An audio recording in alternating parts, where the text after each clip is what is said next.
zone, announced Mayor Rahm in response to DACA's rescinding. On Tuesday, following the Trump administration's decision to end DACA, deferred action for childhood arrivals, Mayor Rahm Emanuel made his city of Chicago a Trump-free zone.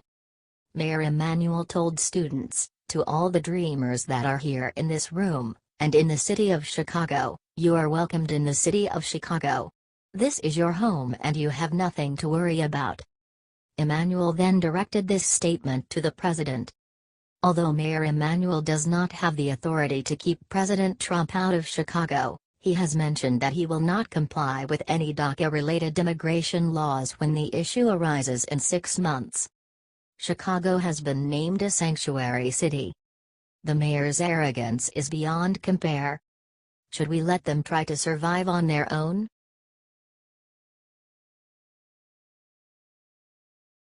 Sarah Sanders dares to go on The View, but finally gets applauded by all Trump haters.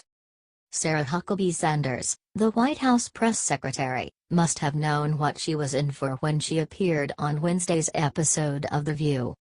Host, Joy Behar, did not waste any time as she jumped right in asserting that 95% of what our president says is a lie. Some of the other ladies agreed, except Sanders, who stated, "The problem with that, Joy, that is, you are doing exactly what you're talking about and pushing a false narrative. 95% of what the president says is not a lie." Those that agreed with Joy told the White House press secretary, "I feel sorry for you.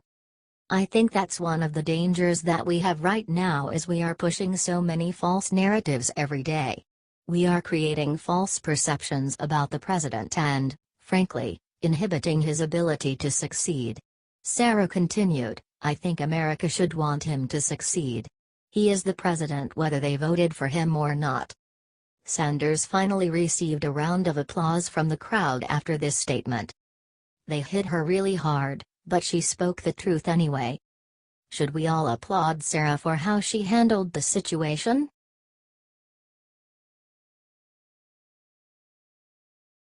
Huge Hillary's voter fraud exposed, it could even make her lose New Hampshire.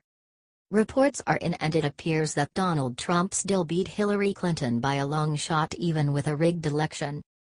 New Hampshire has been found guilty of voter fraud, which is not surprising at all considering that they have been using this tactic for quite some time now.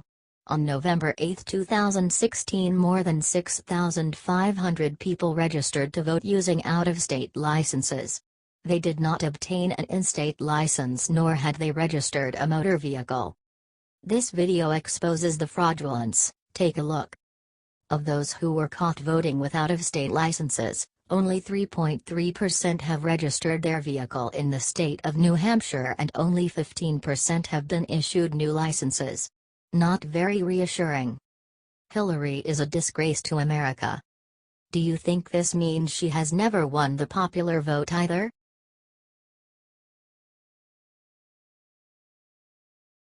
Irma was such a beast, it has created a very rare phenomenon in the Bahamas.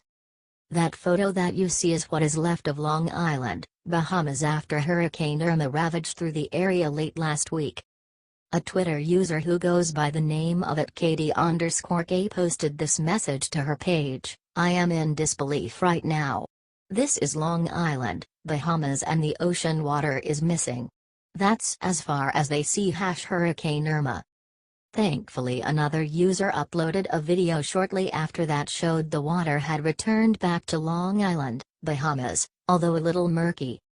Because Hurricane Irma had very low pressure, she withdrew the water upward. The community was worried that there could be a tsunami accompanied with the return of the water. However, no such thing occurred and the shoreline returned back to normal soon after it left. Meteorologist Angela Fritz explained that a hurricane bulge may have caused the disappearance of Long Island's ocean water. Inhabitants have never seen this before. Does it look like what God did to the Red Sea?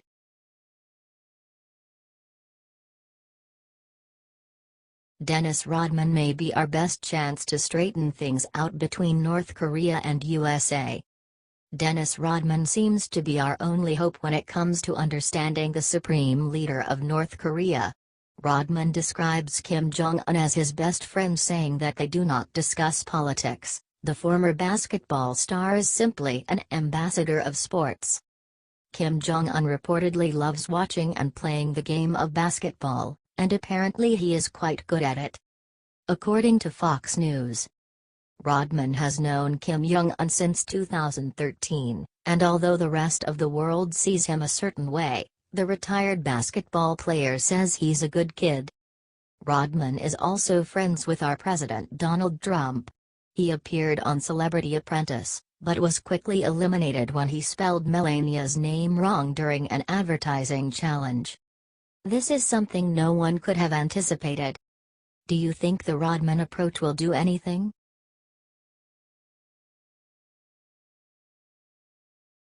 Jeff Flake and 4 other Rhino senators are targeted for primary challenge by Trump's admin. President Trump has made many requests to Rhino senators who have done nothing to help him.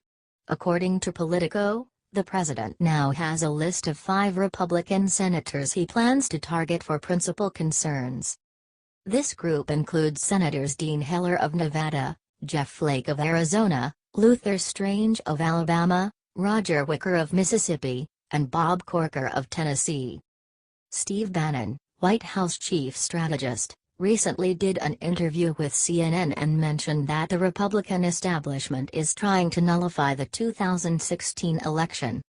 Bannon also stated that Speaker of the House Paul Ryan and Senate Majority Leader Mitch McConnell do not want Donald Trump's populist, economic nationalist agenda to be implemented. It's very obvious. He called out specific Republican politicians that have not nor will help Trump's administration unless they're put on notice. Bannon reassured everyone that they're going to be held accountable if they do not support the President of the United States. Right now there's no accountability. They do not support the President's program. It's an open secret on Capitol Hill. Everybody in this city knows it. Let's drain the swamp. Should these rhinos be voted out?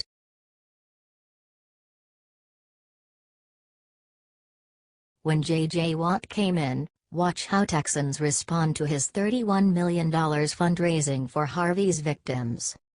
Flood-ravaged Texas is just starting to get back on its feet after being slammed by Hurricane Harvey. Many people died in this tragic storm, and even more have been misplaced from their homes, jobs, and even their families due to the destruction.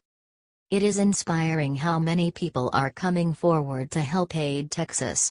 J.J. Watt of the Houston Texans is one of those people.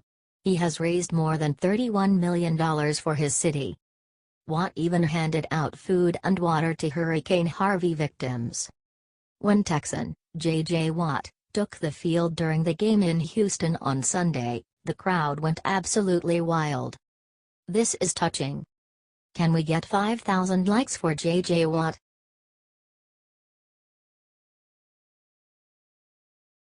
Christians assemble on Miami Beach and pray the hurricane away. Leftists are furious with hurricane's behavior.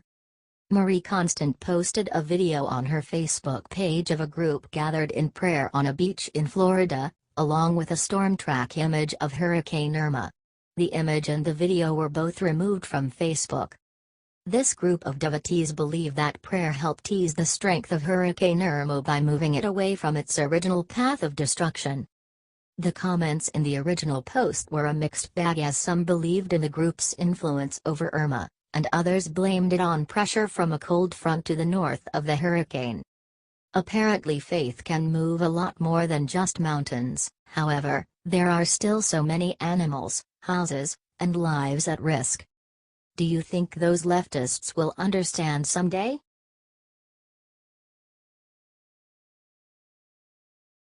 When liberals learned DACA sometimes calls her father daddy, they all went crazy and slandered Trump. During a rally in North Dakota on Wednesday, our president invited his daughter Iga up on the stage to speak to the crowd of supporters. While on stage, Trump let everyone know that his daughter had asked if she could go with him to North Dakota. She actually said, "Daddy, can I go with you?"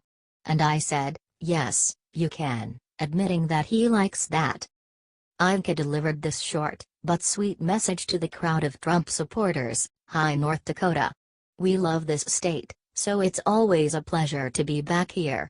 You treated us very, very well in November and have continued to. So we like sharing the love back. Thank you. Does Ianka have the right to call her dad whatever she wants?